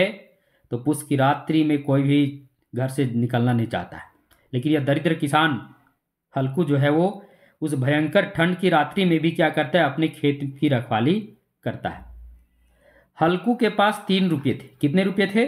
3 रुपये, जिससे वह कंबल खरीदना चाहता है परंतु खरीद नहीं पाता है। यानी हल्कू के पास 3 रुपये हैं, कहानी में बताया गया है, और वह 3 रुपये से क्या चाहता है? अपने लिए कंबल खरीदना चाहता है। परंतु क्या होता है? महाजनों के कारण, महाजन, क्योंकि अक्सर देखे होंगे कि अगर मुंशी प्रेमचंद जी का आप कहानी अगर पढ़िएगा या उनका उपन्यास पढ़िएगा तो महाजन और ये जमींदारी प्रथा से आपको जरूर गुजरना पड़ेगा। तो उस समय जितने भी किसान थे वो कहीं ना कहीं महाजनों से क्या होते जुड़े हुए थे, कहीं ना कहीं उनके ऊपर महाजन चढ़े हुए थे। तो बेचारे 3 रुपये से वह कंबल खरीदना चाहता है परंतु नहीं खरीद पाता है। हल्कू भयंकर जाड़े की रात्रि में अपना पालतू कुत्ता जबरा के साथ खेत की फसलों की रखवाली करता है।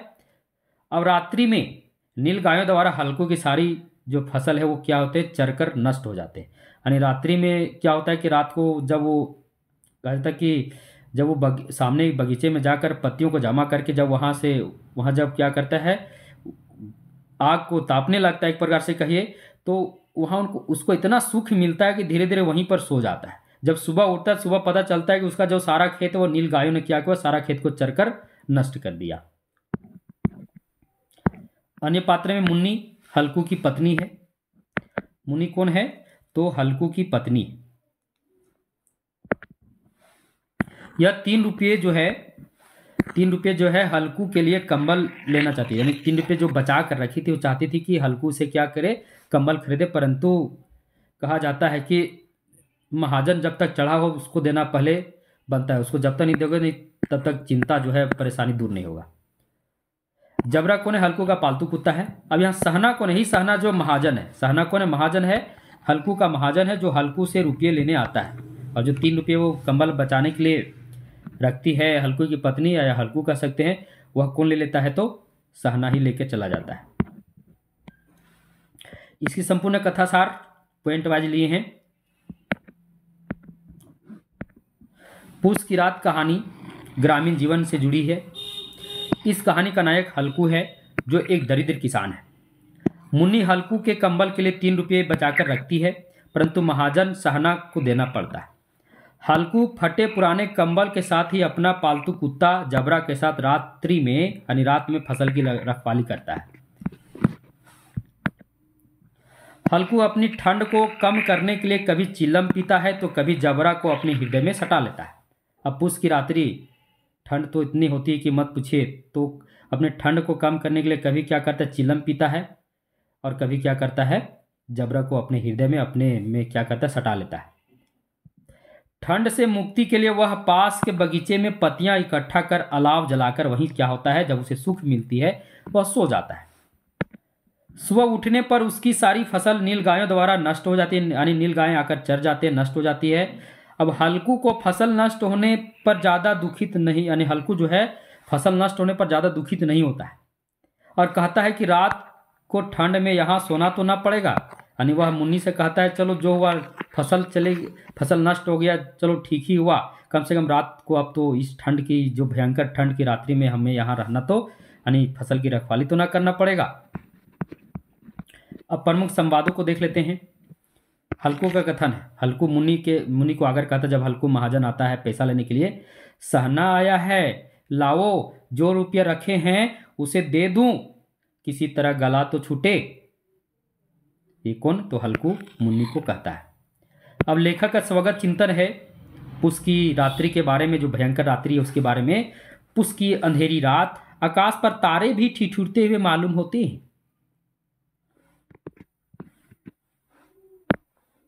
अब फिर एक और लेखक का स्वगत चिंतन है। जब कुत्ते को अपने शरीर में सटा लेता है हल्कू, तो उसके बारे में लेखक का स्वगत चिंतन है कि कुत्ते की देह में ना जाने कैसी दुर्गंध आ रही थी, पर वह उसे अपनी गोद में चिपकाए हुए ऐसे सुख का अनुभव कर रहा था जो इधर महीनों से उसे ना मिला था। अब कुत्ते का गंध तो जान ही रहे हैं, तो ये करें कुत्ते की देह से ना जाने कैसी कुत्ते की देह से जाने कैसी दुर्गंध आ रही थी, परंतु वह अपनी गोद में चिपकाए हुए ऐसे सुख का अनुभव कर रहा था मानो महीनों से वह सुख उसे न मिला। ये लेखक का स्वगत चिंतन है किसके विषय में? हल्कू के विषय में। हल्कू का एक और कथन है, अच्छा लाओ, इस अलाव को कूदकर पार करे, देखे कौन निकल जाता है। यानी हल्कू अपने जब कुत्ते जबरा से कह रहा है कि आओ और इस अलाव को कूदकर पार करे, देखते हैं कौन आगे निकल जाता है। एक और कथन है हल्कू का, जब उसका जो कह सकते हैं कि नीलगाय जब खेत को नष्ट कर देते हैं चरकर, तब जब मुन्नी आती है तो मुन्नी कुछ उसके, अब फसल नष्ट हुआ तो बोली तो कह सकते हैं कि कोई भी बोली सुनेगा, तो मुन्नी को कहता है कि मैं मरते मरते बचा, तुम्हें खेत की पड़ी है। ये हल्कू कहता है। अगला है हल्कू का एक और कथन, रात को ठंड में यहाँ सोना तो ना पड़ेगा क्योंकि फसल तो नष्ट हो गई। अब इसके कुछ महत्वपूर्ण एमसीक्यू को देखते हैं। प्रेमचंद उर्दू में किस नाम से लिखते थे? नवाब राय। प्रेमचंद घर में किनका प्रसिद्ध जीवनी है? शिवरानी देवी। प्रेमचंद को पन्या सम्राट किसने कहा? शरदचंद्र चट्टोपाध्याय। प्रेमचंद को प्रेमचंद नाम किसने दिया? दया नारायण निगम। प्रेमचंद की पहली उर्दू कहानी संग्रह कौन है? तो सोजे वतन। प्रेमचंद की प्रथम उर्दू कहानी कौन सी है? तो दुनिया का सबसे अनमोल रतन, जो सोजे वतन में छपी थी। हल्कू और मुन्नी किस कहानी के पात्र हैं? तो पूस की रात। हल्कू के कुत्ते का नाम क्या है? तो जबरा। थोड़ा फास्ट है क्योंकि 2 कहानी और भी है। हल्कू के कंबल के लिए मुन्नी कितने रुपये जमा करके रखी थी? 3 रुपये। प्रेमचंद के प्रमुख उपन्यास कौन कौन है? तो कर्मभूमि, रंगभूमि, गोदान, निर्मला। पूस की रात कहानी प्रेमचंद की किस कहानी संग्रह में संकलित है? तो मानसरोवर भागवन। मानसरोवर भागवन कितने भागों में? ये भी आप हमें कमेंट करके बताइए कमेंट बॉक्स में, क्योंकि बहुत ही आसान प्रश्न है। मानसरोवर भागवन जो है मुंशी प्रेमचंद का कितने भागों में संकलित है, इसे भी आप हमें कमेंट बॉक्स में बताइएगा। अगला कहानी है पंचलाइट। कौन सा कहानी है? पंचलाइट। पंचलाइट कहानी में वो गीत है, बहुत ही उसमें गीत भी आया है, सलीमा गीत। इसको थोड़ा पढ़ के सुनाते हैं। हम तुमसे मोहब्बत करके सनम दिन रात रोते हैं। अब देखिए यहाँ पर भी ऐसा ही है। गोधन जो है, गोधन का ये गीत है, सलीमा गीत गाता है। और कह सकते हैं कि यह गीत गाने के कारण उसके ऊपर पंचों ने क्या किया था, जुर्माना भी लगा दिया बेचारे को और बिरादरी से भी बाहर कर दिया। तो ये गाना भी शूट कर रहा है, गाना शूट कर रहा है ना, हम तुमसे मोहब्बत करके सनम दिन रात सनम रोते हैं। अब बेचारा दिन रात रो ही तो रहा था। तो सबसे पहले पंचलाइट कहानी को देखते हैं। पंचलाइट कहानी रचनाकार कौन है? फणीश्वर नाथ रेणु। कौन है? फणीश्वर नाथ रेणु जी हैं। इनका जन्म जो है 4 मार्च 1921 अररिया बिहार यानी ओराही हिंगना गांव में हुआ था। मृत्यु 11 अप्रैल 1977 अररिया बिहार में हुआ था। पंचलाइट कहानी का प्रकाशन वर्ष 1959 ईस्वी का लगभग है। अब इस कहानी में जितने भी महत्वपूर्ण तथ्य उसकी चर्चा करते हैं। यह कहानी बिहार राज्य के ग्रामीण परिवेश में रहने वाले लोगों की कथा है। यह कहानी व्यक्ति प्रधान ना होकर वर्ग प्रधान है। कौन सा प्रधान है? वर्ग प्रधान है। गांव में कुल कितने पंचायतें हैं? तो 8 पंचायतें हैं। कहानी पढ़िएगा तो उसमें 8 पंचायतों की चर्चा है। गांव में कुल 8 पंचायतें हैं। और यह जो कहानी है उसी पंचायत में महतो टोली का कहानी, यानी महतो टोला जो है, टोला टोली जो पढ़िए तो महतो टोला जो है या महतो टोली जो है उसी का इसमें क्या है, कथा है। यह एक आंचलिक कहानी है। कैसी कहानी है? आंचलिक कहानी। अब रेणु जी का कहानी है तो आंचलिक ही होगा। लेखक ने पंचलाइट कहानी के माध्यम से ग्रामीण इलाकों में रहने वाले लोगों के मनोभावों का चित्रण किया। इस कहानी में महतो टोली के लोग जुर्माने के पैसे जमा कर पेट्रोमैक्स खरीदते हैं, जिसे वे पंचलाइट कहते हैं। क्या कहते हैं? पंचलाइट कहते हैं। इस कहानी में बहुत से स्थानों पर ग्रामीण भाषा का भी प्रयोग है। यानी बहुत से स्थानों में किसका प्रयोग है? तो ग्रामीण भाषा का प्रयोग है। अब यहाँ यार ये बहुत ही महत्वपूर्ण है। इस कहानी में महतो टोली के लोग जुर्माने का पैसा जो जमा करते हैं उसे क्या खरीदते हैं? तो पेट्रोमैक्स खरीदते हैं। और उस पेट्रोमैक्स को वो क्या कहते हैं? तो पंचलाइट कहते हैं। तो आप लोग को पता होगा पेट्रोमैक्स कैसा होता है, हम आप लोग को उसका चित्र बताते हैं। देखिए ये है पेट्रोमैक्स, जो पुराने जमाने का आदमी तो देखते ही जान गए होंगे। इसके अलावे यही पेट्रोमैक्स पहले के ज़माने में इसका बहुत प्रचलन था, बहुत चलती भी था पेट्रोमैक्स। मुझे लगता है कि जितने विद्यार्थी स्टेट की तैयारी कर रहे हैं वे भी लगभग ये पेट्रोमैक्स के बारे में जानते हैं। इसका लाइट में भी रहे होंगे। बहुत ही हम लोग का समय जिस समय था बचपन में थे उसमें पेट्रोमैक्स का चलती बहुत ज़्यादा था। यही पेट्रोमैक्स जिसे जो गांव के लोग हैं महतो टोली के लोग क्या कहते हैं? पंचलाइट कहते हैं। क्या कहते हैं? पंचलाइट। चलिए कहानी की ओर चलते हैं। अगला महत्वपूर्ण बिंदु है, इस कहानी में बहुत से स्थानों पर ग्रामीण भाषा का भी प्रयोग है। अब आंचलिक कहानी है तो निश्चित है कि ग्रामीण भाषा का प्रयोग होना निश्चित है। इस कहानी का केंद्र बिंदु पंचलाइट है। कौन है? पंचलाइट है, जिसे जिसे महतो टोली के जो लोग हैं, जिसे महतो टोली के गोधन जो है के अलावे कोई जलाना नहीं जानता है। यानी इस कहानी का केंद्र बिंदु पंचलाइट है, जिसे सिर्फ महतो टोली में एक ही आदमी जलाना जानता है। वो कौन है? गोधन। इस कहानी में गोधन और मुंडरी का भी प्रेम भाव का चित्रण किया गया है। यानी गोधन किससे प्रेम करता है? मुंडरी से प्रेम करता है और इसी को देखकर सलीमा गीत गाता है। इसके कारण बेचारे को क्या किया जाता है? समाज से, बिरादरी से क्या किया जाता है? हटा दिया जाता है। अब पात्र परिचय में चलते हैं। गोधन दूसरे गांव से आया हुआ महतो टोली का निवासी, यानी गोधन जो है दूसरे गांव से आया है। कहाँ रहता है? महतो टोली में रहता है। यह मुंडरी को सलीमा गीत गाकर उसे से प्रेम करता है। यह मुंडरी को जब भी देखता है सलीमा गीत गाता है और उसे देखकर क्या करता है? उसे प्रेम भी करता है। और कहा जा सकता है कि मन ही मन कह सकते हैं कि मुंडरी भी गोधन से प्रेम करती है। सलीमा गीत गाकर और मुंडरी के पर आंख मारने के कारण, देखिए बहुत ही महत्वपूर्ण पॉइंट है, इसको देखिएगा। सलीमा गीत गाकर और मुंडरी पर आंख मारने के कारण महतो टोली के जो पंच लोग थे उन्होंने इस पर 10 रुपये का जुर्माना लगाया, परंतु नहीं देने के कारण गांव में से हुक्का पानी बंद है। अर्थात गांव की बिरादरी से, यहाँ गांव है, यहाँ गांव को टोला ही लेकर चलना, ठीक है। यानी महतो टोली से इनका हुक्का पानी बंद है और ये बिरादरी से क्या है? बाहर है। अब अंत में, कहानी के अंत में, जब गांव के जो पंच लोग थे या गांव के लोग, उनकी मजबूरी हो जाती है क्योंकि कोई भी जलाना नहीं जानता है। पंचलाइट को लाते तो हैं पर जलाना कोई नहीं जानता है, यानी उसे बालना कोई नहीं जानता। तो बालने के लिए यानी जलाने के लिए पंचलाइट को फिर अंत में किसे लाना पड़ता है? तो अंत में गोधन से ही आग्रह करना पड़ता है। गोधन को पुनः क्या किया जाता है? तो बिरादरी में शामिल भी कर लिया जाता है। अगला पात्र मुनरी गुलेरी काकी की बेटी है। गोधन को मनी मन प्यार करती है। गोधन पंचलाइट जलाना जानता है। यह बात सिर्फ कौन जानती है? मुनरी ही जानती है। यानी मुनरी जानती है कि गोधन को पंचलाइट जलाना आता है, परंतु मुनरी के चलते ही गोधन को क्या था, बिरादरी से बाहर किया गया था। ये लोग बोल भी नहीं सकती थी, परंतु यह बात सिर्फ वही जानती है। गुलरी काकी मुनरी की माँ, इसी के कहने पर गांव के पंचों ने गोधन को बिरादरी से बाहर कर दिया। अब मुनरी की माँ है, मुनरी पर को देखकर सलीमा गीत गोधन गाता था। अब यह पंच गांव में जाकर गांव के जो महतो टोली के जो पंच थे उनसे शिकायत की, और यही कारण था कि बिरादरी से गोधन को बाहर कर दिया गया। गोधन को पंचलाइट जलाने के लिए गुलरी काकी ही उसे मनाकर लाती है। और जब कोई नहीं पंचलाइट जलाना जानता है तो अंत में छड़ीदार साहब भी जाते हैं, परंतु गोधन नहीं आता है। अंत में गुलरी काकी ही उसके पास जाती है और उसे क्या करती, मनाकर लाती है। तब महतो टोली में क्या जलता है? पंचलाइट जलता है। सरदार कौन है? तो महतो टोली के सरदार हैं।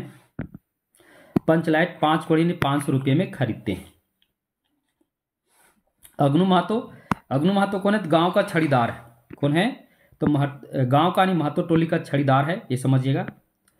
मुलगेन कौन है? कीर्तन मंडली का प्रधान है। मुलगेन कौन है? तो कीर्तन मंडली का प्रधान है। रुदल शाह महतो टोली में राशन दुकान का दुकानदार है, जिसके दुकान से 3 बोतल तेल पंचलाइट जलाने के लिए लाया जाता है। ये रुदल शाह की दुकान से। फुटंगी झा ब्राह्मण टोली का व्यक्ति, जो महतो टोली के लोगों को पंचलाइट लाते वक्त रास्ते में टोकता है। कहता है कि यह लालटेन कितने में लिए? लालटेन।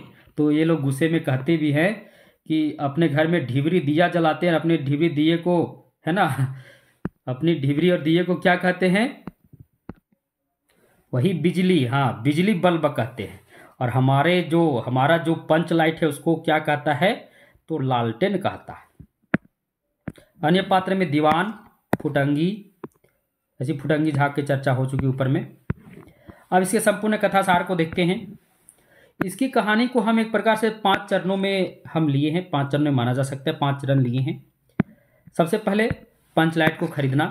गांव के महतो टोली के लोग रामनवमी के मेले में जाते हैं और जो दंड और जुर्माने से जो पैसे जमा करते हैं, उस पैसे को जमा करके गांव के सरदार के नेतृत्व में 5 टका यानी 500 रुपये में पेट्रोमैक्स खरीदते हैं।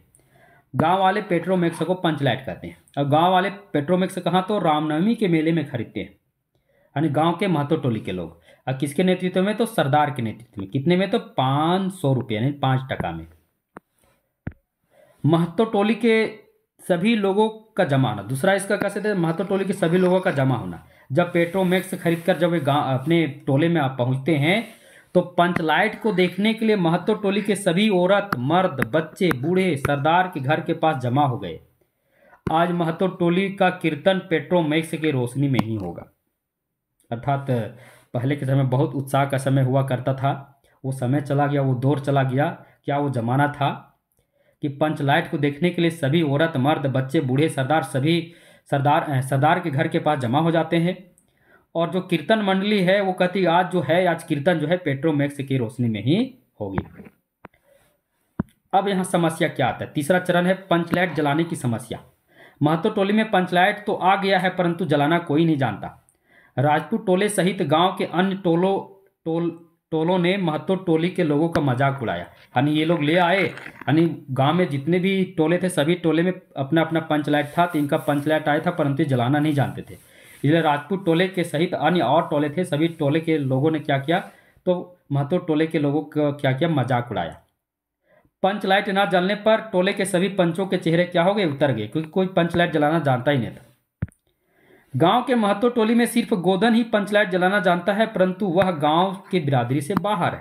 अब पंचलाइट तो जलाना जानता है कौन? गोधन, परंतु उसे तो पंचों ने क्या किया? बिरादरी से बाहर कर दिया सलीमा गीत गाने के चक्कर में। चौथा चरण हम ले सकते हैं कि गोधन द्वारा पंचलाइट को जलाना।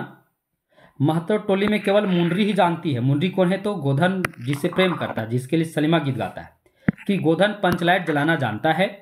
वह अपनी सहेली को कूट भाषा में क्या कहती? चीगो चिद चीन कहकर, यानी चीगो चिद चीन, यानी यहाँ ची हटा दीजिए, यानी गोधन, यानी कहती गोधन जानता है, यानी गोधन के बारे में कहती है कि गोधन के बारे में सरदार को कहो ना, गोधन जानता है पंच लाइट जलाना। अब देखिए, अब जब उसकी सहेली जब कहती है कि गोधन जानता है पंच लाइट जलाना, अब पंचों का चिंता हो जाता है कि अब गोधन को कौन मनावे। गोधन तो बिरादरी से बाहर है, लेकिन पंच लोग निर्णय लेते हैं कि सबसे पहले क्या कर, बिरादरी बहुत दूर की बात है, पहले क्या करना है, अपना टोला का इज्जत बचाना है, उसे किसी तरह गोधन को क्या किया जाए, मना कर लाया जाए। तो सबसे पहले छड़ीदार जाते हैं, पर वो वापस लौटते हैं। फिर गुलरी काकी क्या करती है, विनती करके गोधन को सभी लोगों के पास, यानी गुलरी काकी की विनती करने पर, यानी गुलरी काकी जाती है गोधन के पास, विनती करती है और वो मना कर लाती है। और सभी लोगों के पास आकर बिना स्पिरिट के, क्योंकि स्पिरिट के बिना, कहते हैं कि स्पिरिट के बिना जो है पंचलाइट में जो प्रकाश है वो पूरा नहीं दीप्त होता, तो बिना स्पिरिट के ही पंचलाइट को क्या करता है, गोधन जला देता है। पंचवां चरण है गोधन को बिरादरी में शामिल करना तथा मुंडरी का गोधन के प्रति प्रेम उमड़ना। जब गोधन लाइट जला देता है तो टोले के सभी पंचों का एक मत द्वारा गोधन को सभी अवगुण माफ कर, यानी जो अवगुण किए थे जिसके कारण उसे बिरादरी से बाहर किया गया था, सभी अवगुण माफ कर पुनः बिरादरी में शामिल कर लिया जाता है। और पुनः गोधन और मुंडरी के बीच आंखें चार होती वहीं पर होती है। और मुंडरी की जो माँ होती गुलरी काकी, वह निवेदन करती है कि रात का भोजन गोधन तो मेरे ही घर करना, यानी रात का भोजन जो है गोधन जो है वह अपनी प्रेमिका मुंडरी के घर ही करता है। इसमें कुछ महत्वपूर्ण बिंदु उसको देख लेते हैं। हम तुमसे मोहब्बत करके सलम, यह सलीमा गीत गोधन जो है मुंडरी को देकर हमेशा गाता रहता था, यही कारण इसे बिरादरी से बाहर किया गया था। गांव वाले ने गोधन पर कितना का जुर्माना लगाया, तो 10 रुपया का जुर्माना लगाया था। फुटंगी जहां पेट्रोमैक्स को लालटेन कहते हैं, क्या कहते हैं, लालटेन कहते हैं। महतो यह लालटेन कितने में खरीदी, कितने में खरीदी, ये कहते हैं। अब प्रमुख संवाद को देखते हैं। दुकानदार साहब, यह मत समझिए कि हम लोग एकदम देहाती हैं, बहुत बहुत पंचलेट देखा है। यह सरदार का कथन है दुकानदार को। जब दुकानदार पंचलेट का कीमत बताता है 5 टका 5 रुपया, तब सरदार कहते हैं दुकानदार साहब यह मत समझिए कि हम लोग एकदम देहाती है, बहुत बहुत पंचलाइट देखा है। इसका फायदा भी होता है, 5 रुपया कम हो जाता है, 5 टका में ही मिलता है। दूसरा है लेखक का स्वागत कथन है लोगों के प्रति। क्या कथन है, चारों ओर उदासी छा गई, अंधेरा बढ़ने लगा, किसी ने अपने घर में आज ढिबरी भी नहीं जलाई। आज पंचलेट के सामने ढिबरी कौन बालता है, क्योंकि महतो टोली में पंचलेट आ गया था, इसलिए चारों ओर उदासी छा गई, अंधेरा बढ़ने लगा क्योंकि किसी ने अपने घर में कुछ नहीं जलाया, क्योंकि आज सभी पंचलेट के लाइट में रहेंगे, तो इसलिए पंचलेट के सामने ढिबरी कौन बालता है। जाति की बंदिश क्या, जबकि जाति की इज्जत ही पानी में बही जा रही है, क्यों जी दीवान। यानी यह बात कब की है, जब कोई पंचलेट जलाना नहीं जान रहा था, तब यहाँ चर्चा होता है जाति की बंदिश ही क्या है, क्योंकि जाति से किसे बाहर कर दिया जाता है, तो जाति से गोधन को बाहर कर दिया जाता है। इसलिए कहते हैं कि जबकि जाति की इज्जत ही पानी में बही जा रही है, क्यों जी दीवान। यानी यहाँ पर इसी आगे चर्चा कर कर क्या करता है, गोधन को मनाने के लिए भेज दिया जाता है, गोधन को बुलाओ। अगला गोधन द्वारा गाया गया गाना हम तुमसे मोहब्बत करके सलम, ये गाना किसके द्वारा गाया गया है, तो गोधन द्वारा। अब सरदार का एक कथन है, तुमने जाति की यहाँ पर थोड़ा सा इज्जत होगा, तुमने जाति की इज्जत रखी है, तुम्हारा 7 खून माफ, खूब गाओ सलीमा गाना। यानी सरदार कहते हैं तुम्हें जाति की इज्जत रखी है, तुम्हारा 7 खून माफ है, खूब गाओ सलीमा गाना। कीर्तन मंडली का भी एक गाना है, जय हो पंचलेट की प्रकाश में पेड़ पौधे का पत्ता पत्ता पुलकित हो रहा था और गा रहे थे जय हो, ये कीर्तन मंडली गा रहे थे। अब इसके प्रश्नों को देख लेते हैं। पंचलाइट कितने रुपये में खरीदा गया, 5 कौड़ी। गांव में कुल कितने पंचायत थे, 8 पंचायत। गोधन पर कितना रुपया का जुर्माना लगाया गया, 10 रुपया। महतो टोली ने पंचलाइट खरीदने के पैसे का इंतजाम कैसे करते, जुर्माने और चंदा भराकर। गोधन किससे प्रेम करता है, मुंडरी से करता है। पंचलाइट जलाने के लिए केरोसिन तेल कहाँ से लाया जाता है, फुटंगी झा की दुकान से। कीर्तन मंडली का मुखिया कौन है, तो मुगलेन है। गोधन किस टोली में रहता है, महतो टोली में रहता है। पंचलाइट किस प्रकार की कहानी है? तो आंचलिक कहानी है। महतो तोली का छड़ीदार कौन है? तो अगनू महतो है। गुल्ली काकी कौन सा गीत गा रही थी? गुसाई गीत गा रही थी जब पंचलाइट आया था। रास्ते में पंचलाइट की आवाज कैसी आ रही थी? सन सन। मुंडी की सहेली का क्या नाम था? कनेली। पंचलाइट कौन जलाता है? गोधन। गांव में सलीमा गीत कौन गाता है? तो गोधन। कितने पैसे से पूजा का सामान आए थे? तो 10 रुपये। रेणु को उसकी किस रचना पर पद्मश्री का पुरस्कार मिला? मेला आंचल। पंचलाइट कहानी रेणु की किस कहानी संग्रह में संकलित है? तो ठुमरी में है। मुंडरी की माता कौन थी? गुलरी काकी। रेणु किस प्रकार के कथाकार हैं? तो आंचलिक कथाकार है। देखिए 20 क्वेश्चन थोड़ा जल्दी देखिए क्योंकि बहुत सारे एक और कहानी बचा हुआ है और समय को देखते हुए हमको आगे चलना है। इसका नोट्स है मेरे पास, नोट्स इसका PDF नोट्स उपलब्ध है। हम आपको वीडियो के प्रारंभ में ही बोले कि बिहार स्टेट का संपूर्ण नोट्स बहुत जल्द उपलब्ध हो जाएगा, थोड़ा सा वेट करें। कुछ नोट्स बन गए, कुछ नोट्स बनने बाकी हैं। अब चिप की दावत अंतिम कहानी है बिहार स्टेट पेपर 2 की। रचनाकार भीष्म साहनी। जन्म 8 अगस्त 1915 रावलपिंडी पाकिस्तान। मृत्यु 8 जुलाई 2003 भारत में। प्रकाशन वर्ष 1956। अब इस कहानी के महत्वपूर्ण तथ्य देख लेते हैं। यह वृद्ध विमर्श की बेमिसाल कहानी है। इसकी कथा में पुरातन पीढ़ी के प्रति नई पीढ़ी की मूल्यहीनता और स्वार्थपरकता को दर्शाया गया है। इसकी कथा में पुरातन पीढ़ी के प्रति नई पीढ़ी की मूल्यहीनता और स्वार्थपरकता को दर्शाया गया है। इस कहानी का नायक सामनाथ है जो अपनी तरक्की की आशा में चीफ की स्वागत अपने घर में पूरी तैयारियां कर रहा है। यानी इस कहानी का नायक सामनाथ है जो अपनी तरक्की की आशा में अपने ही घर में चीफ के आने का स्वागत की तैयारियां कर रहा है। उसका चीफ, उसका हेड कह सकते हैं। इस कहानी का मुख्य उद्देश्य मध्य वर्ग के अंतर्विरोध तथा बुजुर्ग पीढ़ी के प्रति नई पीढ़ी का घटिया सोच का असमान भाव को उजागर किया। बहुत ही महत्वपूर्ण पॉइंट है। इस कहानी का मुख्य उद्देश्य है मध्य वर्ग के अंतर्विरोध तथा बुजुर्ग पीढ़ी के प्रति नई पीढ़ी का घटिया सोच को असमान भाव से उजागर किया गया। इस कहानी का संवाद चुटीले एवं व्यंग्यात्मक है। लेखक ने इस कहानी के माध्यम से मानव मनोविज्ञान का समायोजन प्रस्तुत किए हैं। देश काल और वातावरण के अनुसार इस कहानी को देखा जाए तो एक और पुरातन पीढ़ी अपनी पुरातन मान्यताओं को साथ लेकर चल रही है, तो नई पीढ़ी क्या चाह रही है? तो इसमें बदलाव लाना चाह रही है। कहानी के महत्वपूर्ण तथ्य थे। पात्र परिचय को देखते हैं। सामनाथ चीफ की दावत कहानी का कथानायक एक मध्यवर्गीय व्यक्ति जो अपनी नौकरी की पदोन्नति की आशा में चीफ की स्वागत अपने घर में कुछ भी करने को तैयार है। यह अपनी माँ को पुरातन पीढ़ी समझकर उसे चीफ से दूर रखना चाहता है। यानी अपनी माँ को पुरानी पीढ़ी का अनपढ़ समझता, अनपढ़ है, पुरानी पीढ़ी के पुरातन पीढ़ी की है, यह समझकर उसे क्या करता है? चीफ से दूर रखना चाहता है। कहानी के अंत में सामनाथ को अपनी सोच पर ग्लानि होती है और वह अपनी माँ से क्षमा भी मांगता है। सामनाथ की पत्नी। यह कहानी में पति सामनाथ के हर कार्य में साथ देती है। यह बुढ़िया को उसकी सहेली के घर भेजना चाहती है, परंतु सामनाथ कहता नहीं, उसके घर नहीं भेजेंगे, ये तो बुढ़िया का पुनः क्या हो जाएगा? मेरे घर आना जाना हो जाएगा। किसी तरह तो बला टला है, किसी तरह वो बंद हुआ है। अब मैं नहीं चाहता कि पुनः बुढ़िया मेरे घर आए जाया करे। सामनाथ की माँ। सामनाथ की बूढ़ी माँ पुरातन पीढ़ी के ख्याल तथा अनपढ़ औरत। बेटे द्वारा बार बार दरकिनार करने के बाद भी वह अपने बेटे के प्रति जो पुत्र प्रेम होता है उस प्रेम को नहीं त्यागती। वह अपने बेटे की पढ़ाई के लिए सारे गहने क्या करती है? बेच देती है। सोने पर इसके मुंह से गहरे खराटों की आवाजें आती रहती। जब ये सो जाती है तो अक्सर देखा जाता है कि बूढ़े लोग जब सो जाते हैं या फिर वृद्ध लोग तो खराटे आने, जवान लोग का खराटा आता है। तो जब ये सोती थी इसके बहुत ही ज़्यादा आवाज़ में खराटे, सांस लेने के बाद जो आता है खराटे की आवाज़ें आती रहती है। यह चीफ को पुराना विवाह गीत सुनाती है। चीफ को क्या सुनाती है? पुराना विवाह गीत सुनाती है। चीफ इनको नई फुलकारी बनाने के लिए कह कर जाते हैं कि वह पुनः आएंगे और अपनी फुलकारी लेकर जाएंगे। यह कहानी के अंत में अपने पुत्र को कहते हैं मुझे क्या करो, हरिद्वार भेज दो।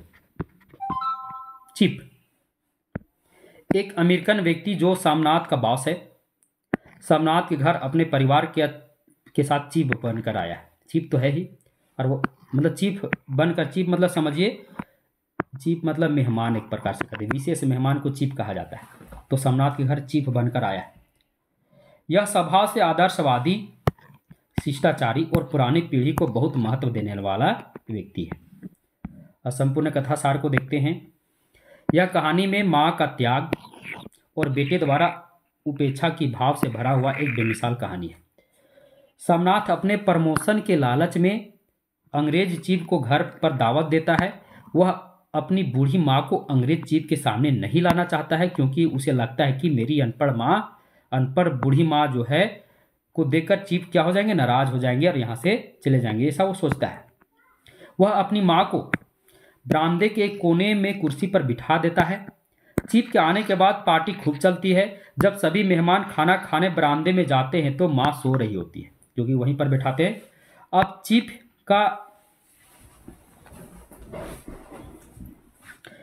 का जो है वो माँ से यहाँ पर थोड़ा सा छूट गया है। चीफ का जो है माँ से यानी यहाँ पर हो जाएगा सोमनाथ की माँ। चीफ का सोमनाथ की माँ से भेंट होने पर देहाती गीत सुनने का आनंद मिलता है।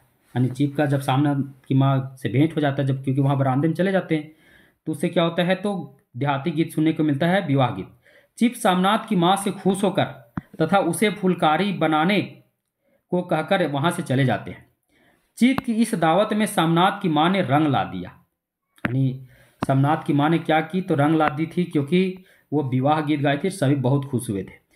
अतः अंत में जो है सोमनाथ अपनी सोच को उपेक्षा करते हुए, यानी अपनी सोच पर उसे गिलानी होता है और अपनी माँ को क्या करता है, गले लगा देता है। कहता है, माँ तुमने आज इस पार्टी में रंग ला दिया। यानी वो प्रारंभ में छिपाना चाहता है, परंतु माँ के चलते ही उसे लगता है मेरा प्रमोशन होना निश्चित है, तय है। अब प्रमुख संवाद सोमनाथ की पत्नी का कथन क्या है। वाह, तुम माँ और बेटे की बातों में मैं क्यों बुरी बनूं, तुम जानो और वह जाने। क्योंकि माँ की समस्या थी कि इसे कहाँ रखा जाए, तो वहाँ सोमनाथ की पत्नी कहती है। अब बूढ़ी माँ क्या कहती, क्या करूं बेटा, मेरे बस की बात नहीं है। जब से बीमारी से उठी हूँ नाक से सांस भी नहीं ले सकती। ये बूढ़ी माँ का कथन है अपने बेटे को। एक और बूढ़ी माँ का कथन है, चूड़ियाँ कहाँ से लाऊं बेटा, तुम तो जानते हो सब जेवर तुम्हारी पढ़ाई में बिक गए। ये बूढ़ी माँ का कथन है, यानी सोमनाथ की माँ का कथन है। एक कामयाब पार्टी हुआ है, चीफ का कथन है। यानी चीफ जो आए हैं, चीफ गेस्ट बनकर आए हैं, उनका कथन है, एक कामयाब पार्टी हुआ है जिसमें ड्रिंक कामयाबी से चल जाए। यानी कामयाब पार्टी उसी को कहते हैं जिसमें ड्रिंक जो है उस कामयाबी से चल जाए, अर्थात उसमें कोई कमी ना हो।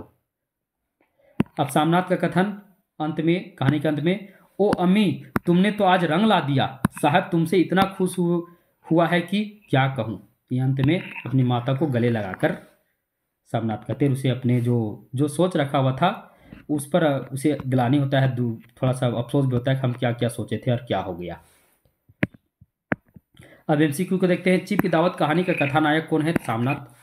चीफ की दावत कहानी भीष्म साहनी की किस कहानी संग्रह में संकलित है, तो पहला पाठ। बहुत ही महत्वपूर्ण सभी बिंदु हैं एमसीक्यू। भीष्म साहनी की वृद्धि विमर्श की बेमिसाल कहानी कौन है, तो चीफ की दावत। तमस किनका प्रसिद्ध उपन्यास है, तो भीष्म साहनी का तमस प्रसिद्ध उपन्यास है। भीष्म साहनी की कौन सी रचना एक आत्मकथा है, तो आज का अतीत। क्या, आज का अतीत। भीष्म साहनी के प्रमुख कहानी कौन कौन है, नीली आंखें, चीफ की दावत, भटकती राख, बाप बेटा, अमृतसर आ गया, इंद्रजाल, चाचा मंगल सेन, झूठपटा, डायन। ये सभी क्या है, तो भीष्म साहनी के प्रसिद्ध कहानी है। भीष्म साहनी को उनकी किस कृति पर साहित्य अकादमी पुरस्कार मिला, तो भीष्म साहनी को उनकी उपन्यास है, प्रसिद्ध उपन्यास हिंदी साहित्य का तमस पर क्या मिला, तो साहित्य अकादमी पुरस्कार मिला।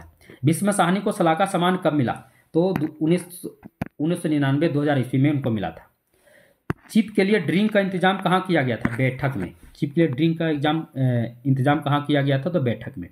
सोमनाथ के घर चीफ दावत पर कितना बजे आने वाले थे, तो 7:30 बजे। सो जाने के बाद मुंह से खराटे कौन लेती थी, सोमनाथ की माँ, बूढ़ी माँ, अनपढ़ माँ। सोमनाथ की अनपढ़ माँ पैर में क्या पहनती थी, खड़ाऊ पहनती थी। और गुस्से में कभी सोमनाथ बोलते, एक दिन तुम्हारा खड़ाऊ क्या करूँगा, घर से बिक दूंगा, यानी बाहर फेंक दूंगा। चीफ के आगमन के दिन सोमनाथ की माँ क्या पहन रखी थी, सफेद कमीज और सफेद सलवार। सोमनाथ की माँ अपनी जेवरों को क्यों बेचना पड़ा था सोमनाथ की माँ को, तो सोमनाथ की पढ़ाई के लिए क्या करना पड़ा था, अपनी जेवरों को बेचना पड़ा था। चीफ साहब सोमनाथ की माँ को क्या कहकर संबोधित करते हैं, पुअर डियर। बहुत ही महत्वपूर्ण, याद रखना। चीफ जो है वो सोमनाथ की माँ को क्या कहकर संबोधित करते हैं, पुअर डियर। सोमनाथ की माँ चीफ को कौन सी गीत सुनाती है, तो पुरानी विवाह जो गीत होता है उसे सुनाती है। चीफ को सोमनाथ के घर क्या बहुत पसंद आया? तो चीफ को सोमनाथ के घर जो है विस्की और फुलकारी पसंद आया, यानी जो विस्की है ड्रिंक पसंद आया और फुलकारी। सोमनाथ की माँ कहाँ जाना चाहती है? तो हरिद्वार जाना चाहती है। चीफ की मेम साहब यानी चीफ की जो मेम साहब है जो साथ में आई थी उसे क्या क्या पसंद आए? पर्दे यानी सोमनाथ के घर के पर्दे, सोफा कवर का डिजाइन, कमरे की सजावट। चीफ की दावत कहानी की शैली क्या है? तो चीफ की दावत कहानी की शैली व्यंग्य शैली है। तो ये सभी 7 कहानियों को लेकर आए। मुझे उम्मीद है कि यह वीडियो क्लास आपके लिए बहुत ही महत्वपूर्ण होगा। जो विद्यार्थी पूरा वीडियो क्लास से बने हुए थे और अभी तक भारतीय विजन क्लासेस को सब्सक्राइब नहीं किए हैं, भारतीय विजन क्लासेस को सब्सक्राइब कर देंगे और बेल आइकन को भी क्लिक कर देंगे, क्योंकि यहाँ बिहार स्टेट की संपूर्ण तैयारी कराई जाएगी। इसके अलावा हिंदी साहित्य को समर्पित है यह चैनल। जितनी भी प्रतियोगी परीक्षा है, चाहे वो झारखंड का हो, बिहार का हो, यूपी का हो, मध्य प्रदेश का हो, अगर आपका विषय हिंदी है तो निश्चित है यह जो चैनल आपके लिए बहुत ही महत्वपूर्ण है। तो जो भी साथी अभी तक भारतीय विजन क्लासेस को सब्सक्राइब नहीं किया उनसे मैं पुनः आग्रह करूंगा कि आप सब्सक्राइब कर दें, बेल आइकन को भी क्लिक कर दें, क्योंकि सब्सक्राइब करने के लिए आपको कोई पैसे देने होते हैं, सिर्फ हमारा हौसला बढ़ता है। आपको तो पैसे लगते हैं, हमारा हौसला बढ़ता है और हम आपके लिए अगले वीडियो क्लासेस एक से बढ़कर एक आपके लिए महत्वपूर्ण वीडियो क्लासेस लेकर आते हैं।